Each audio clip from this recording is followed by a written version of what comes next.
वास्तविकता जर आम्ही पळयलें जाल्यार कोण वता ते शेतकार आसात, कष्टकरी समाज आसात जे आयज सकाळचे काम जर गेले जाल्यार रातची चूल पेटपा खातीर आसात, कारण विठ्ठलाची कृपाच तशी आसा।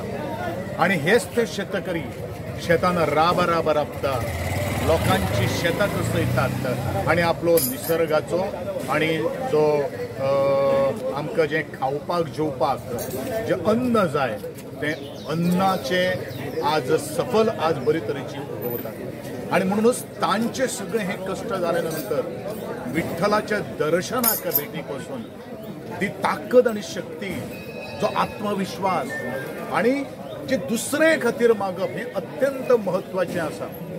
ह्या सगळ्या भक्तगणांनी आपल्या स्वतः खातीर केन्नाच काय मागले ना आणि विठ्ठलाच्या दर्शनाक जो जो गेल्लो आज आसा त्या विठ्ठलान आज त्यांचे मागण्याक अनुसरून बरेचशे जाणांक आज नवजीवन आज प्राप्त करून दिल्ले आसात। हे आमी विसरपाक शकना। आमी इतिहासान जर गेले जाल्यार ह्या वारीक खूब महत्व आसा।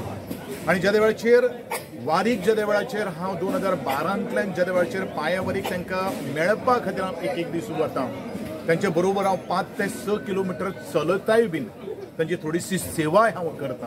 पण त्या वेळाचेर कळटा की कोण हे लोक एसी केबिनांनी बसून किंवा बाकीचे सगळ्या कडेन वचून त्या गाडयांनी वतात, पण पायी वारी करणारे लोक जे आसात ते भक्त जे आसात ते वेगळेच आसात। आणि म्हणूनच ह्या पायी वारीक वेगळेपण आसा।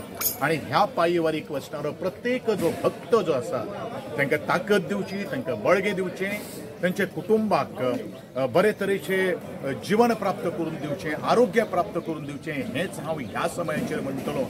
आणि सगळ्या म्हज्या वारकरी भक्तान जणीन ही मेहनत घेतिल्ली आसात, कसलेच समाजाची तांकां भान आसा, त्या समाजाच्या कर्तव्याची जाण आसा, हेच फुडें व्हरपा खातीर तांकां देवान आरोग्य आनी आशिर्वाद दिवचो रे बाबा, इतलेंच हांव ह्या वारकरीच्या वारी समयी हांव मागतलो। आणि आज 4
Kita